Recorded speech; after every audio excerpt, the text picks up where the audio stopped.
this is Shweta and welcome you all to the YouTube tutorial Steps Biology. So today in this class, we are going to discuss about another topic that is nothing but your glycolysis process. Okay, so as you all know, glycolysis is a step or we can say is a part of the respiration process. तो उसी part को ये discussion करेंगे, glycolysis क्या होता है, कहाँ पे होता है एंड ये कैसे होता है, कौन कौन से एंजाइम ये प्रोसेस को कैटेलाइज करते हैं, सारे के बारे में डिस्कशन करेंगे आज की क्लास पे. So do watch the full video and before start the class, if you are new to this channel then don't forget to subscribe to our channel and don't forget to press the bell icon so that you will get all notification from our lecture videos. So चलो फिर start करते हैं आज की class. तो देखो simply अगर हम लोग बोले तो glycolysis means what? Glycolysis means breakdown of glucose. कैसे हुआ देखो मैं बताती हूँ. इसे डिवाइड कर लो, ठीक है, दो वर्ड आ गए ना, ग्लाइको एंड लाइसिस. तो जैसे कि आप सबको पता है कि लाइसिस मीन्स व्हाट? ब्रेकडाउन और splitting, and glyco means glucose. Okay, और we can say sweet, glucose या स्वीट जो भी बोलो, जिसकी कि ब्रेकडाउन होता है. यही है प्रोसेस ग्लाइकोलाइसिस का.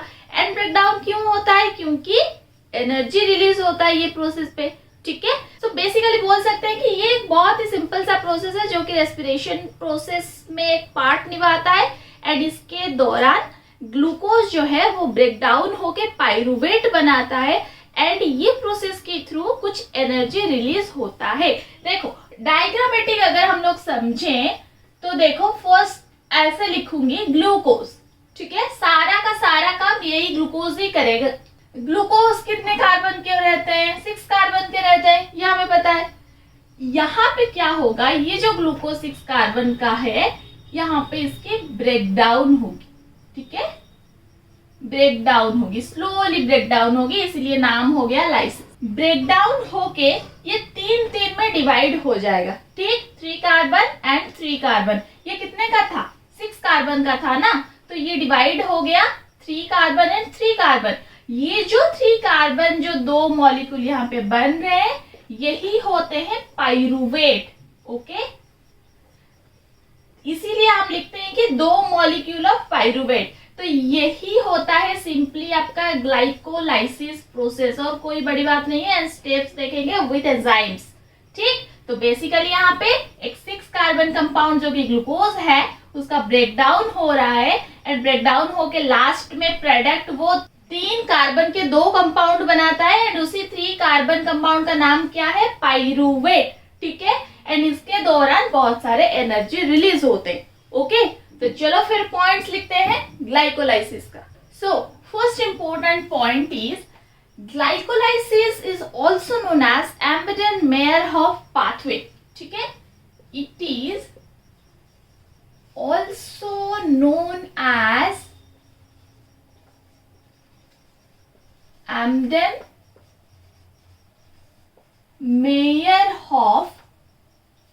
पाथवे, और जिसे कि बोलते हैं शॉर्ट पे EMP, ठीक है, EMP पाथवे. तो कंफ्यूज नहीं होना है, अगर एग्जाम में EMP पाथवे के बारे में क्वेश्चन आया है तो वही ग्लाइकोलाइसिस प्रोसेस ही आंसर होगा, ठीक. So it is also known as Embden Meyerhof pathway. Second important point about glycolysis is it is a oxidative process. It is a oxidative process in which what happens? 1 glucose moles break down to form 2 moles of pyruvate. Okay, through enzyme catalyzed reactions. Got my point? Next important point is glycolysis occurs in cytosol of all cells. Okay, this point means what? ये जो glycolysis process है ये हमेशा cytosol पे होगा और cytoplasm पे होगा, ऑफ ऑल सेल्स, मान लो वो प्लांट सेल हो गया, एनिमल सेल हो गया, बैक्टीरियल सेल हो गया, जो भी सेल हो, ठीक है, ये हमेशा साइटोसॉल पे होगा। एंड ये एक बहुत इंपॉर्टेंट क्वेश्चन है, आप जो भी एग्जाम के लिए प्रिपेयर कर रहे हो, ये क्वेश्चन हमेशा पूछा जाता है कि what is the site of glycolysis, answer हो जाएगा साइटोसॉल, ठीक है। चलो देखते हैं fourth point. Fourth point is it is a unique pathway that occurs in both aerobic and anaerobic conditions. Okay, it is a unique pathway that occurs in both anaerobic condition पे भी होगा, उसके साथ साथ एरोबिक कंडीशन पे भी होगा, ठीक है। It is a unique pathway जो कि एरोबिक कंडीशन पे भी होता है, मीन्स ऑक्सीजन के प्रेजेंस पे भी होगा, एनारोबिक कंडीशन मीन्स ऑक्सीजन की एब्सेंस पे भी होगा, ठीक। सो ये 4 पॉइंट, ये जो 4 पॉइंट्स मैंने यहाँ पे लिखा है, this are very important points for your all entrance examination, semester examination, board examination, जो भी बोलो, ठीक। चलो इसका एक स्क्रीनशॉट ले लो। देन नेक्स्ट हम लोग देखेंगे ग्लाइकोलाइसिस की पाथवे। ओके, तो चलो अभी मेन जो हमारा है उस पर फोकस करेंगे, ये कैसे होता है। ये बेसिकली 10 स्टेप्स पे होता है, ओके 10 स्टेप्स पे हम इसे स्टडी करेंगे। तो उसे 5 डिवाइड कर लो, 5 and 5, 10 स्टेप्स था। सो जो फर्स्ट 5 स्टेप्स रहते हैं, जो फर्स्ट 5 स्टेप्स रहते हैं, यहाँ पे स्टेप्स लिख रही हूँ, नहीं तो फिर से कंफ्यूज हो जाओगे। फर्स्ट 5 स्टेप्स जो रहते हैं, इससे बोलते हैं प्रिपरेटरी फेज, प्रिपरेटरी फेज, और बोलते हैं एनर्जी इन्वेस्टमेंट फेज, ठीक है। ऐसा क्यों बोलते हैं, उनका मन क्या बोलते हैं, नहीं, प्रिपरेटरी फेज और energy investment phase means what, यहाँ पे एनर्जी चाहिए रिएक्शन होने के लिए, ठीक है, एनर्जी इन्वेस्ट हो रहा है यहाँ पे। बट जो सेकेंड 5 स्टेप्स जो यहाँ पे होते हैं, ओके, इसे क्या बोलते हैं, पे ऑफ फेज और energy generation phase, generation phase, ठीक है। ये होता है प्रिपरेटरी फेज, मतलब रिएक्शन हो रहा है, वो प्रिपेयर हो रहा है जिसके लिए कि उसे एनर्जी चाहिए, तो इसलिए यहाँ पे एनर्जी इन्वेस्टमेंट हो रहा है। बट यहाँ पे ऑफ फेज और एनर्जी जेनरेशन मीन्स व्हाट, जो नेक्स्ट 5 स्टेप्स हम लोग स्टडी करेंगे, वहां पे एनर्जी रिलीज हो रहा है, जेनरेट हो रहा है, ठीक। तो चलो फिर ये 10 स्टेप्स को सिंपल वे में स्टडी करते हैं। स्टेप 1 क्या होता है, स्टेप 1 प्रोसेस। स्टेप 1 पे यहाँ पे फर्स्ट कौन आएगा, ग्लूकोज है या नहीं, फर्स्ट तो आएगा ग्लूकोज। ये होता है 6 कार्बन कंपाउंड एक रहता है, तो ग्लूकोज का क्या होगा, फॉस्फोराइलेशन होगा। क्या होता है, यहाँ पे लिख रही हूं देखो, phosphorylation, and phosphorylation means what, addition of phosphate group, ठीक है। जब कोई भी मॉलिक्यूल पे फॉस्फेट ग्रुप ऐड होता है तो उसी प्रोसेस को बोलते हैं फॉस्फोराइलेशन। एंड यहाँ पे ग्लूकोज का फॉस्फोराइलेशन हो रहा है, मीन्स व्हाट, ग्लूकोज पे फॉस्फेट ऐड हो रहा है। एंड ये फॉस्फेट कौन देगा, फॉस्फेट हमेशा कौन देता है, एटीपी है या नहीं। तो यहाँ पे क्या होगा, 1 एटीपी मॉलिक्यूल एक फॉस्फेट देके वो एडीपी हो जाएगा, एडिनोसाइन डाइफॉस्फेट। एंड रिजल्ट पे, मैं थोड़ा सा लंबा कर देती हूँ रुको, एंड रिजल्ट पे हमें क्या मिलेगा, ग्लूकोज 6 फॉस्फेट, ओके। ग्लूकोज था, एक फॉस्फेट ग्रुप ऐड हुआ, ये फॉस्फेट कहां से आ रहा है, एटीपी से आ रहा है।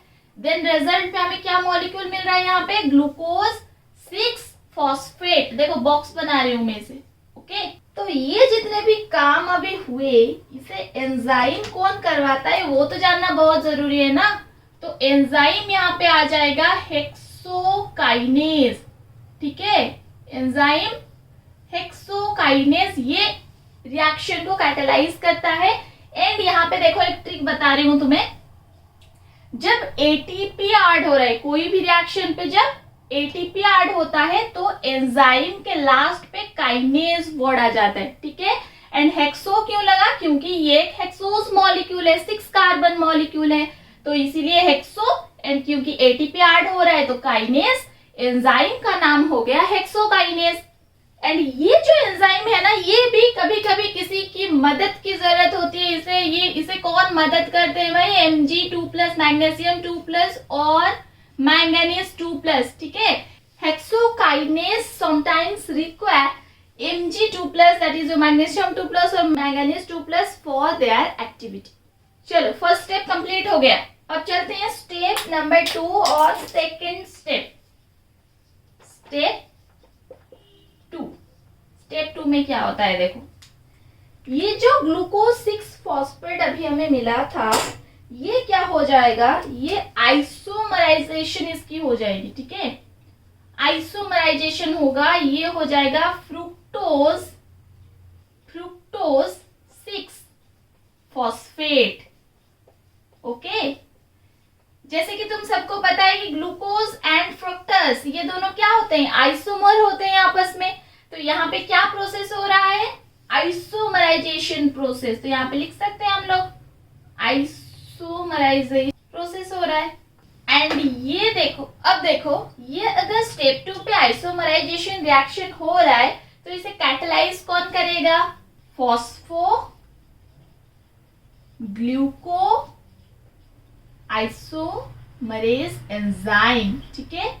देखो एंजाइम का नाम लिखना ना बहुत ही इजी रहता है, फॉस्फोग्लूको, क्योंकि यहाँ पे फॉस्फेट था एंड ये ग्लूकोज मॉलिक्यूल से हम लोग फ्रुक्टोज निकाल रहे हैं। एंड क्योंकि यहाँ पे आइसोमराइजेशन प्रोसेस हुआ तो एंजाइम आ गया आइसोमरेज, ठीक है। तो पूरा नाम हो गया फॉस्फोग्लूको आइसोमरेज, ठीक। तो ये स्टेप 2 कंप्लीट हो गया। अब चलो देखते हैं स्टेप 3। एंड और एक बात, आइसोमराइजेशन प्रोसेस हो रहा है मींस रिवर्सिबल रिएक्शन, ठीक है, इसलिए ये साइन लगा। स्टेप 3, तो स्टेप 3 पे क्या होता है, स्टेप 3 पे फिर से होगा फॉस्फोराइलेशन प्रोसेस। ओके, देखो फॉस्फोराइलेशन प्रोसेस यहाँ पे भी हो रहा है स्टेप 3 पे। तो अब देखो जैसे कि फर्स्ट स्टेप पे हमने किया था, फॉस्फोराइलेशन प्रोसेस होगा तो यहाँ पे साइड में लिख रही हूं, ठीक है।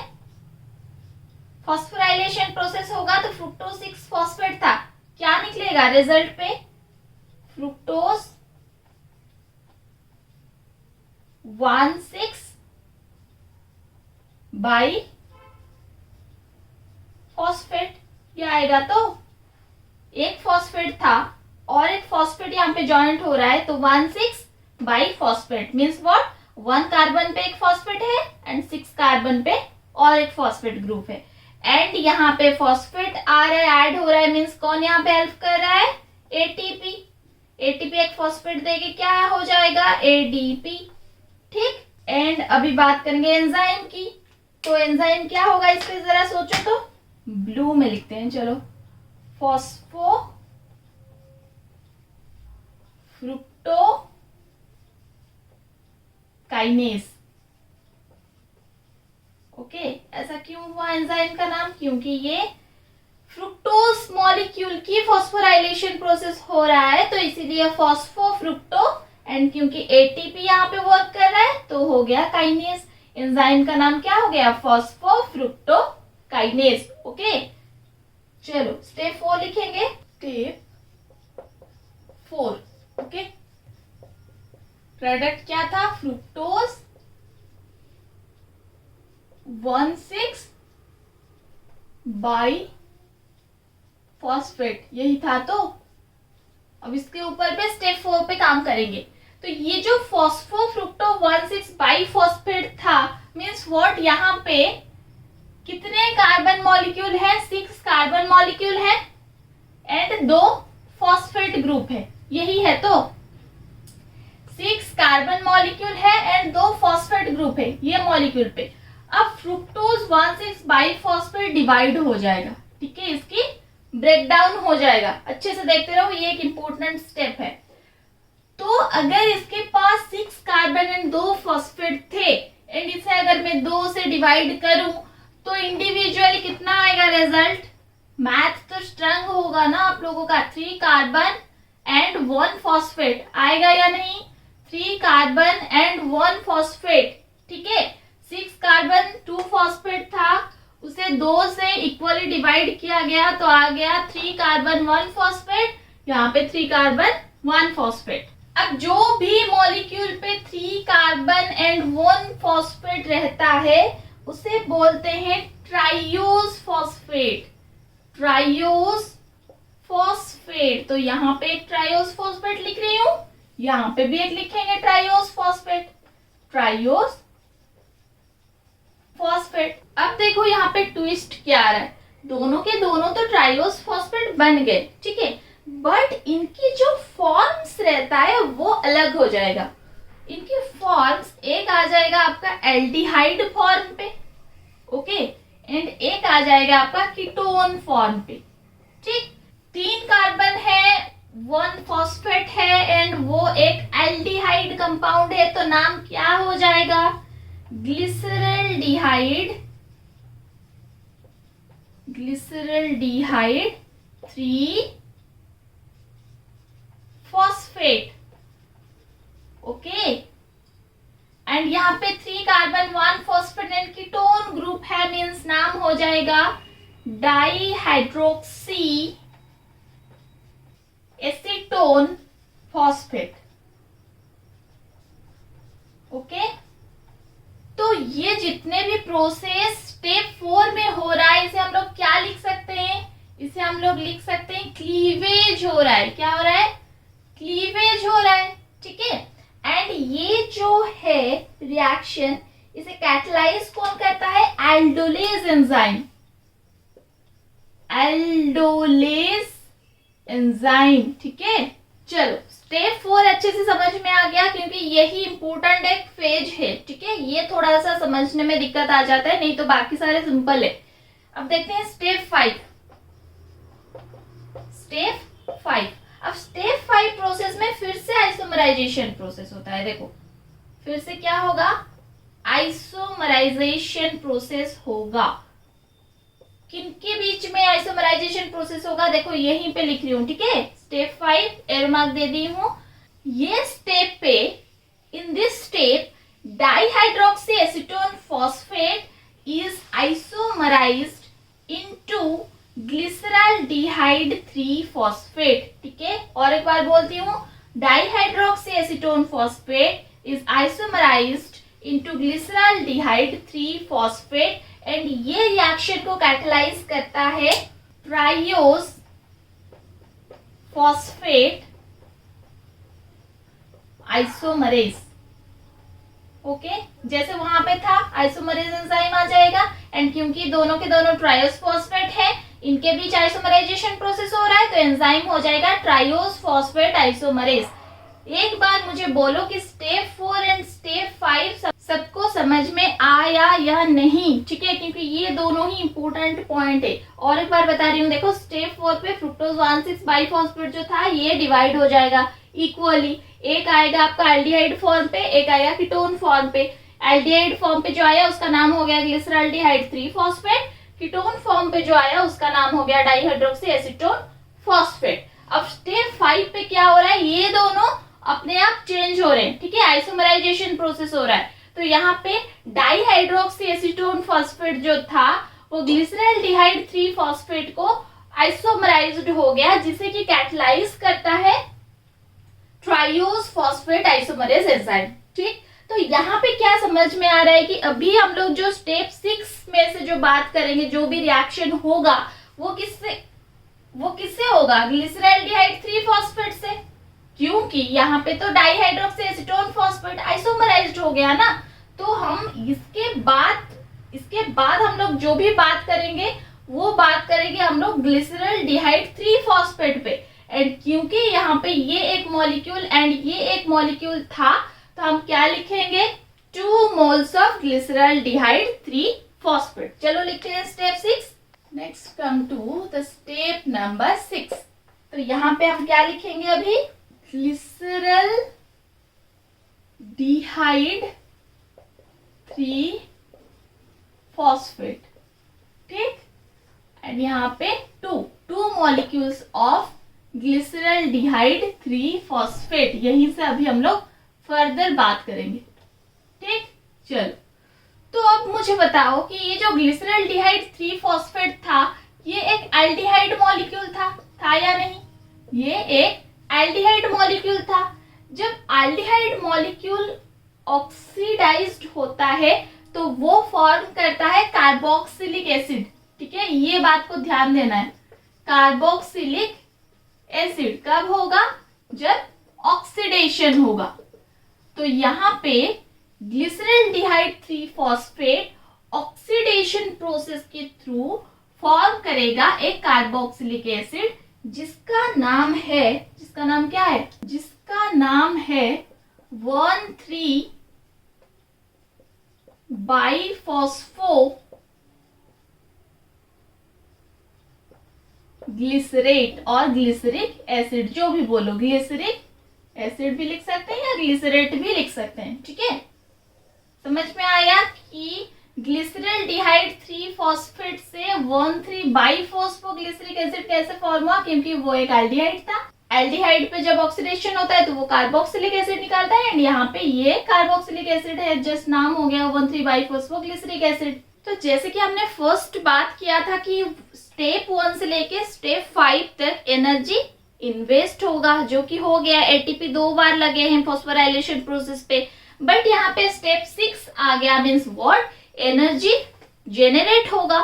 तो ये प्रोसेस पे इतना एनर्जी जनरेट होता है, ये जो कन्वर्शन प्रोसेस पे इतना एनर्जी जनरेट होता है कि यहाँ पे देखो और एक इम्पोर्टेंट कंपाउंड हम लोग बना सकते हैं। देखो कैसे, NAD प्लस से हम यहाँ पे NADH plus H plus, okay, ये कंपाउंड भी बनता है, ठीक है। माना कि ये आपका बहुत ही हायर लेवल का है कि ये कैसे बन रहा है, क्यों बन रहा है। अगर इसकी डिटेल्स हम लोग निकाले जाए तो और एक क्लास लग जाएगा, ठीक है।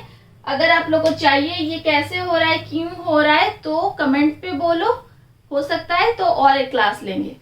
एंड क्योंकि यहाँ पे जो भी मॉलिक्यूल बनेगा इसके प्रीवियस 2 लिखेंगे हम लोग। क्यों लिखेंगे? क्योंकि 2 मॉल्स यहाँ पे बन रहा है, तो यहाँ पे भी हो जाएगा 2NAD एंड 2NADH, ठीक है। ये वो वाला नहीं है, फोटोसिंथेसिस पे हम लोग NADPH की बात कर रहे थे, यहाँ पे बात हो रहा है NADH की। And this reaction is catalysed by glyceraldehyde 3 phosphate dehydrogenase enzyme, ठीक है। देखो जस्ट सबस्ट्रेट में थोड़ा सा जो प्रोसेस हो रहा है वो ऐड हो जा रहा है, डिहाइड्रोजिनेज, एंड सबस्ट्रेट था ग्लिसरल डिहाइड 3 फॉस्फेट, तो एंजाइम का नाम हो गया ग्लिसरल डिहाइड 3 फॉस्फेट डिहाइड्रोजिनेज, ठीक। चलो अभी next come to the step number 7। अब बात एकदम से सिंपल है, जो भी डिफिकल्ट बात थी, जो भी कॉम्प्लेक्स चीजें थे वो यहाँ तक खत्म हो गए हैं। अब जस्ट हम लोग क्या करेंगे, देखो यहाँ पे 1,3 बाइफॉस्फोग्लिसरिक एसिड है, इससे हम लोग फॉर्म करेंगे 3 फॉस्फोग्लिसरिक एसिड, ठीक है। एंड ये स्टेप को कैटलाइज करता है फॉस्फोग्लिसरेट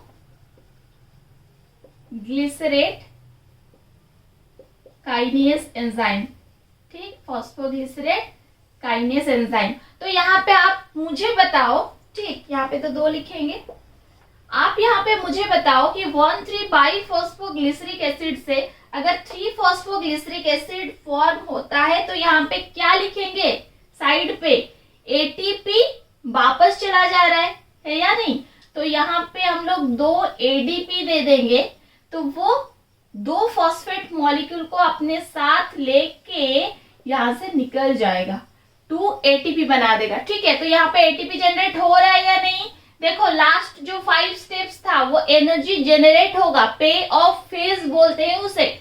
तो यहाँ पे 2 फॉस्फेट मॉलिक्यूल को 2 एटीपी मॉलिक्यूल लेके चले गए बाहर, तो बन गया 2 एटीपी एंड बाकी जो बच गया वो है 3 फॉस्फोग्लिसरिक एसिड। अब चलो देखते हैं स्टेप नंबर 8। स्टेप 8 पे क्या हो रहा है? जस्ट इसकी फॉर्म चेंज होगी। ठीक है, जस्ट इसकी क्या होगी? फॉर्म चेंज होगी। 3 फॉस्फोग्लिसरिक एसिड था, वो बन जाएगा 2 phosphoglyceric acid, 2 phosphoglyceric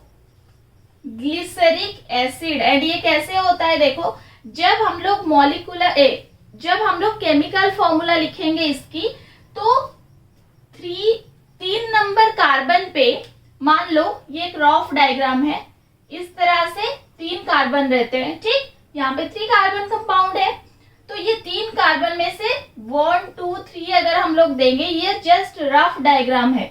carbon number 3 पे फॉस्फेट था, इसलिए 3 फॉस्फोग्लिसरिक एसिड हो रहा था। जब ये फॉस्फेट ग्रुप कार्बन नंबर 2 पे अटैच हो जाएगा तो हो जाएगा 2 फॉस्फोग्लिसरिक एसिड। जस्ट सिंपल सी बात है, जो फॉस्फेट ग्रुप 3 नंबर कार्बन पे अटैच हो रहा था वो नंबर 2 कार्बन पे अटैच हो जाएगा, तो नाम हो गया 2 फॉस्फोग्लिसरिक एसिड। एंड यहाँ पे तो 2 होगा ही 2 मॉलिक्यूल, तो इसका जो एंजाइम नेम है, अब मुझे बताओ कि वो क्या होगा? फॉस्फोग्लिसरेट म्यूटेज। ठीक, ये एंजाइम की नाम ही जस्ट आप लोग को याद रखना है। ठीक, फॉस्फोग्लिसरेट म्यूटेज एंजाइम। चलो देखते हैं स्टेप नंबर 9। स्टेप 9 क्या हो जाएगा? Substrate 2 molecules of 2 phosphoglyceric acid. Okay, 2 molecule थे 2 फॉस्फोग्लिसरिक एसिड का। अब क्या होगा? नाउ ये जो 2 फॉस्फोग्लिसरिक एसिड है, यहां से हम लोग वाटर को निकालेंगे। ठीक है, किसे निकालेंगे? वाटर को। एंड कितनी मॉलिक्यूल? वही 2 मॉलिक्यूल जितने हैं, 2 मॉलिक्यूल्स ऑफ 2 फॉस्फोग्लिसरिक एसिड, तो कितने वाटर निकालेंगे? 2 moles of water.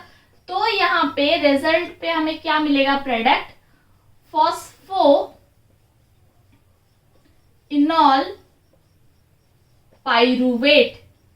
Okay, short form PEP. ये हम कहाँ पे पढ़े हैं? जल्दी से मुझे बताओ कमेंट सेक्शन पे। पीईपी हम लोग कहाँ पे पढ़े हैं? जस्ट 2 क्लास पहले ही ये इसके बारे में मैंने डिस्कशन किया था, फॉस्फोइनॉल पाइरुवेट। ठीक, एंड ये प्रोसेस को कैटलाइज करता है इनोलेज एंजाइम, इनोलेज। ठीक, सिंपल सी चीज, 2 फॉस्फोग्लिसरिक एसिड से 2 मॉलिक्यूल वाटर निकालेंगे, तो प्रोडक्ट पे हमारा क्या आएगा? फॉस्फोइनॉल पाइरुवेट, जो कि पीईपी है। एंड पीईपी का फंक्शन मुझे कमेंट सेक्शन पे लिख के बताओ। देखते हैं लास्ट स्टेप, जो कि है स्टेप नंबर 10। अब देखो फॉस्फोइनॉल पाइरुवेट से क्या करेंगे? अभी हम लोग फॉस्फेट को निकालेंगे। ठीक है, फॉस्फेट को कैसे निकालते हैं? एडीपी दे देंगे, निकल जाएगा एटीपी। कितने मॉलिक्यूल्स दूंगी? 2 मॉलिक्यूल्स एटीपी, तो यहाँ पे प्रोडक्ट पे आएगा 2 एटीपी। ठीक है, फॉस्फेट को निकाल लिए हैं, तो प्रोडक्ट पे क्या आ जाएगा? रिजल्ट पे पाइरुवेट। ठीक है, एंड पाइरुवेट कितनी मॉलिक्यूल्स आएंगे? 2 मॉलिक्यूल। ठीक, स्टेप नंबर 6 से हम 2 क्यों लिख रहे हैं? क्योंकि डाइहाइड्रोक्सी एसीटोन फॉस्फेट जो था वो ग्लिसरॉल्डिहाइड 3 फॉस्फेट पे आइसोमराइज्ड हो गया है, एंड हम लोग ग्लिसरॉल्डिहाइड 3 फॉस्फेट को कंसीडर करके नेक्स्ट स्टेप निकाल रहे हैं, इसलिए हम लोग, क्योंकि यहाँ पे 2 था तो 2 लिख रहे हैं। ठीक, and the enzyme catalyse this reaction is pyruvate kinase.